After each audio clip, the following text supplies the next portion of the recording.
All right, guys, got a quick video here for you, man. As you can see, the Madden NFL 21 closed beta feedback, based off of the stream that was conducted yesterday by Kralo, Agent K, and Clint Oldenburg.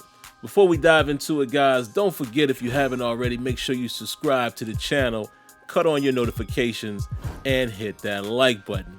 So what I'm basically going to do here, man, I don't know how much of this, I will read or what have you, but I just want to give my thoughts on, what was said yesterday, pretty much here in the Gridiron notes, as a recap of what was said. Give my thoughts on the things that I liked and or may have questions on or what have you. So let's just give it a whirl. We're just going to do this as a live video. You basically seeing me capture it, as I'm looking at it, and we'll see what we like, what we dislike, or what have you. So the first thing they said here, man, of course they're talking about the, hi Madden fans, welcome to Gridiron Notes. We already know what that's about. But in this particular, Gridiron Notes, they're talking about, feedback that came from the closed beta. It basically says, player feedback plays a fundamental role in how we improve our game, and we are excited to share how our team plans to address your feedback. Before we begin, we wanted to take a moment to provide insight about additional gameplay features that you may have discovered during the closed beta. Now, most people would probably understand this. You know that they had the celebration run mechanic that is now on the left trigger or the left bumper, depending on what console you're playing on, which took away the precision modifier. And they kind of explained, why the precision modifier is no longer there. I'll just read that quick piece. The precision modifier was no longer necessary once we implemented the skill stick for ball carriers. All evasive ball carrier moves can now be naturally steered with the left stick input, with the amount of steering scaled per each ball carrier's special move rating. I want to comment on that. To me, this is how it always should have been. I wasn't a big fan of the precision modifier in terms of the steerable moves. Remember when that was in the game? I mean, it's cool to have a modifier if you want to, let's say if you want a slower juke or, a more enhanced juke, enhanced spin, etc., etc. I'm cool with the modifier there. But I was never a big fan of the steerable, animations or special moves that you had to trigger with the modifier. That, to me, didn't make sense. It should always be based on the left stick. Wherever you're facing and you press the spin button, the guy should spin that way. If I'm running to my right and I want to spin back to the left, I should be able to hit the spin button, or now the skill stick, in the direction I want to go in, and or if I'm using the left stick. Wherever I'm facing and whatever I press or input on the left stick should determine where that move takes place. So I like that. The next thing here was the pre-play defensive adjustment updates. I'm not really going to get into that, but they basically reference, the defensive back lock-on mechanic. The reason why they had to adjust some of what you have at pre-play is because of, that mechanic. Now, I do want to talk about the mechanic here, because I'm going to be honest with you, and maybe I'm missing the point, but I have no shame in saying that publicly. I'm not 100% sure what this is. Let me explain what I mean. I'm going to read this really quick. It says, the new lock-on mechanic allows you to lock your user-controlled player into man coverage behavior on a specific receiver when holding down the LB or L1 button. While locked on, you can steer your player relative to the leverage of the locked-on receiver rather than the whole field. So this allows you to have more control over the movement of your defender. When in locked-on state, you do not have to react to, it says it says when in the lock-on state, you do have to react to the wide receiver cut moves within a timing window based on the player coverage ratings to stay with the receiver, making the direction changes in route running. Now, again, forgive me if I'm missing this, and again, I have no shame in saying that, but I don't understand, how is this different from currently if you lock on to a cornerback and you're controlling him? Case in point, my boy Azure Effect does that a lot. He does that a lot. He plays the corner and he plays man coverage. So how is that different from how it is now? If you lock on to a corner, let's just say you use a control the corner and you're running man coverage, you're controlling that. What is this lock-on mechanic doing? How is that different from the way it is now? Please, somebody explain that to me, because I seem to be missing the point there. So like I said, I have no shame in saying that. Let's move on to the next thing, man, which I definitely want to point this out. They talk about ball carrier archetype, run styles. It basically says here, an additional feature of depth coming to Madden 21 via the skill stick is the concept of ball carrier archetypes that directly impact the run cycle and special moves each player will use. Here's a quick breakdown on how this works based on ratings, height, and weight. However, I want to know how different the animations will be based on the player, not just the archetype. So I know that's kind of a comma, but I'm assuming that they haven't pushed it to that far of a limit in Madden 21, because they're not basically, they're not saying that. But that would be my asterisk. It needs to get to a point where multiple players are doing different animations, or the physics of the game triggers the animation, not just because of their archetype. But I get it. If this is a step in that direction, I'll take the step. But basically what it says here, man, you have agile small, agile tall, bruiser quick, and bruiser heavy. Now, I'll just read one or two of these examples here. With a guy, like agile, they're referencing a guy like Christian McCaffrey. It says they can turn and change direction faster, smoother, and has the quickest special moves, applies to skill position players with 80 agility or above and under 225 pounds. Okay, cool. Let's read another one here. I like this bruiser heavy because it incorporates the big boys. And the reason why I say I like that, because again, Madden to me we always have been asking for more, player differentiation and all of that, right? And a lot of times it is the skill positions. I want to see a drastic change when a lineman or a big linebacker or something like that is running versus, a wide receiver or a running back. So I like the fact that they are incorporating bigger players, and you're supposedly, based off of what Clint said, you're going to be able to visually see that difference. So it says here, for bruiser heavy, similar to bruiser, with custom animation for bigger players who don't typically carry the ball, such as an offensive or defensive lineman, applies to any bruiser who is 290 pounds or heavier. Wow.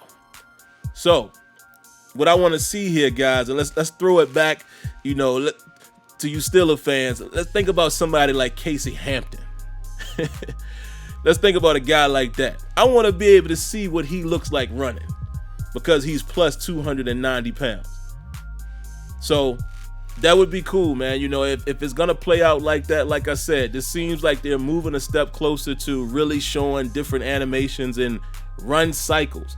That's the key thing to pay attention to that Clint talked about, is the run cycles, meaning how they look when they run, how they animate when they run, how choppy their feet may or may not be. Because speaking of that, I will read this one really quick. The agile small, it says, similar to agile, but with a shorter, quicker stride length. And it applies to agile skill position players who are 5'10" or below. So once again, in this case, we should see a different running animation based on his stride length and quicker, choppier feet. Okay, cool. But like I said, going forward, I would like to see it expanded a little bit more, but you got to take that first step, right? Now, here's the big one. Here's the biggest thing I wanted to talk about today. We all know that the feedback was coming in hot and heavy on the beta. We saw it on Twitter. And those of us who were actually playing the beta, we did see it, in the feedback form or what have you. The biggest elephant in the room was the user defense and how it felt slow and sluggish, right? A lot of us felt cool about that. We was like, leave it where it is. Leave it where it is. And if you make any changes, maybe you make a change to downhill speed, but not lateral movement. We wanted this change of direction rating that they've implemented to have a real effect. You guys always hear me say, I want the devs to keep their vision intact. Keep the integrity of your vision. Don't allow so much feedback to take you out of what you envision the game to be. So the beautiful thing, in my opinion, about what we were to see, or what we did see in the beta, the change of direction, it clearly showcased that you can't be in 3 places at one time. If you commit to a direction, you've committed. That's more realistic than not. What we currently see in Madden right now, especially in Madden 20 and years before that, guys are able to cover all of these routes with one player. And again, I know people try to use real world examples showing where, Tyrann Mathieu or someone like that, or let's say somebody like Troy Polamalu, which of course I've seen a ton of, but it's no comparison to the way it's done in Madden, where guys can literally be at the line of scrimmage as if they're blitzing and can cover a slant and then get all the way back to a post and pick it off. No way. That wasn't happening in the beta, and that is not the way it should happen. So I'm glad to see, well, instead of me saying what I'm glad to see, let me read to you what it says here, then I'll give you my thoughts. So it basically says here, man, while the feedback around this was consistent, it was also very polarizing. The speed at which defenders change direction will be largely unchanged, because the vision for gameplay balance is focused on more, or I'm putting in words there, it's focused more on authentic player movements and strategic decisions. While we are investigating to ensure there are no bugs in player movement that could have, or could be having an unintended consequence, the intent of the system is to reduce the area of the field a single defensive player can cover based on ratings and direction changes, and encourage coverage defenders to make choices about what routes they want to take away. As player ratings increase, the amount of ground a player can cover will also increase. Now again, I don't have a problem with someone being able to quickly recognize what the other person is doing. If they're gonna go to this route and you want to do a quick fake out and then shoot back to another route, cool. But it needs to happen in a timely manner. It needs to happen in a realistic manner. So you shouldn't just be able to sprint back immediately and pick off a skinny post or a post route when you started at the line of scrimmage. You need to commit to where you're going quick, like they do in the real NFL, and I am happy to see that they are not going to change that. They're forcing us to adjust. I'm cool with that. And from what I've heard, there's other people in the community that I heard they were blowing up Twitter last night. I didn't see it, but I heard that some guys on the competitive side don't really like that. And again, to me, it's not about competitive versus sim and vice versa. I don't get into that. All I worry about is the game representing authentic football to the best of its ability. And whether I'm a comp player or a sim player, to me, this is more realistic than not. And at the end of the day, you're not going to please everybody. You should always put fundamentals first. So not everybody's going to be happy. So I'm glad to see that they're not caving to those who are unhappy. You're sticking with your vision. Let me see if there's anything else that is worth, me mentioning here. And of course, guys, if you haven't seen this, I'll put a link in the description if you want to read the whole thing yourself. And, you could definitely go to the Madden Twitch page and rewatch the live stream if you want to do that. Changing hurdle back to Y, it doesn't really matter to me. By the end of the beta, I had gotten used to the hurdle being on the right stick. I will say, though, quite a few times I was intending on doing a truck and I would press up and they would do a hurdle because it was now up on the right stick. So I'm not, mad at all with them changing it. At the same time, I think I would have gotten used to it. So, it's cool. I don't have a beef either way there. Let's see. Players aren't reacting to the ball when thrown. Clint basically said there were some things going on there, man, some updates. Like he said, these cases display bugs in our catching system, typically around missing catch animation coverage. This issue will be significantly improved for launch, and we will continue to support this via title updates. Okay, cool. Now, here's another big one I definitely want to get into, man. The zone coverage doesn't feel effective. I mean, that was another huge piece that we all talked about in the beta is that zone coverage seems to be broken in a lot of areas. So what they basically said here, man, when the beta started, zone coverage systems weren't completely tuned yet. So much of this feedback was expected. Here's a detailed outline of what to expect from zone coverage upon launch. So as you can see, I don't really have to read all of them here, but I will. Why not? I'll read it. It says improve reaction times relative to breaking on the ball, which scales per defender's zone rating and or man rating in the match zones. Happy with that, because I do feel like you always have to tie it to, when the ball is thrown, and if someone is, if they're in position where they're watching the quarterback, if you're in zone, you should be able to break on the ball as you see this developing. Now, ratings would determine how soon you do that and how well you do that, but it's all about seeing the logic standpoint.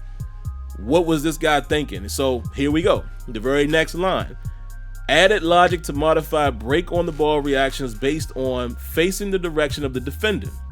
Meaning, if he can clearly see the throw, he will break faster than when he cannot see the throw. This is all I have been saying for years when it comes to Madden. Think about those safeties that drift. We always talk about how bad the safeties continue to drift back and back and back and back. Ball thrown, they still drifting. Then all of a sudden they react to it. And my biggest beef has always been with coverage. Listen, every player is not a great player. Every player is not going to make plays. But what we should be able to say is most players on the NFL level, when they see something happening, they can react to it. Okay. As I knock my headset down, you guys just heard that. As they see things developing, they can react to it, right? Now, how fast they get there is based on their skill, how fast they react to things. But if you are in zone coverage, that's zone coverage 101, and you are locked in on the quarterback, when you see him cock his arm back, you should be reacting to something, even if you bite on a pump fake. So it was always an eyesore to see that happen in Madden. We will see. They said that this would be changed per launch. Okay, we will see if that has been changed. And everything else, I don't really need to read here. I mean, you guys can read this for yourself, but they, another big thing to mention is they said cover 3 and cover 2 coverages will be getting more updates later after launch via title updates. Let me see, is there anything else that I feel like I need to talk about here? AI pass rush. We did say it didn't seem to be as effective. One thing I did want to point out, and I tweeted this last night, I haven't checked, man, to see if I've gotten a response yet, but it does say here that they've slightly boosted the win probabilities of AI-controlled pass rushers on Simulation All-Pro, Competitive All-Pro, and Competitive All-Madden. My question was, well, what about what about Simulation All-Madden? Did we not get a bump there? And if not, why? What is the reason? I need an answer to that. Because when I actually play offline, when I do like my offline franchise, I'm playing on all Madden Simulation. So I would love to know why that wasn't included. And why is this something that's segmented?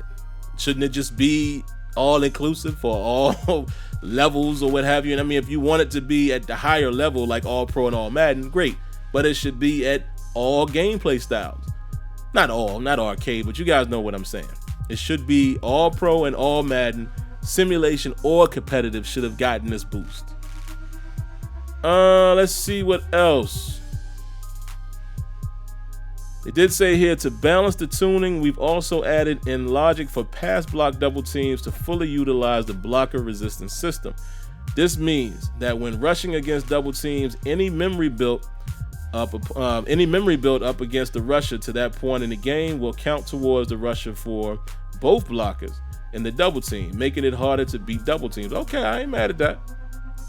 Not mad at that.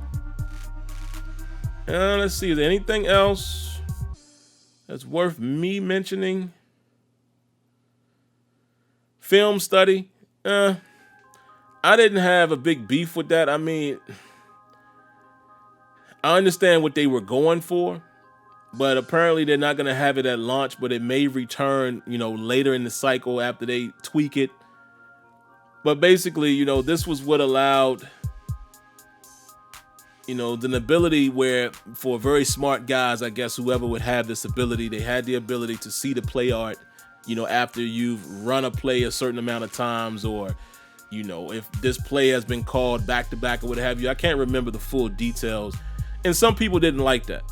Now, to me, I like it and don't like it. I like the fact that it's trying to replicate some type of adaptive AI, but at the same time, it seems cheesy when you're just able to see the play art. It's just, I would like to see them implement it a different way. Maybe it's implemented in gameplay where you don't notice it. Maybe your CPU controlled defenders, or that defender, if you're not controlling him, now he's aware of the play, and his reaction or his play record, what have you, is extremely boosted because he knows what the play is. You understand what I'm saying? Without us having to see it, without showing the play art. That kind of makes it cheesy, but I don't know. But hopefully they will work on that. I don't have a problem with having something like that as an ability, but they definitely got to work on how they implement it.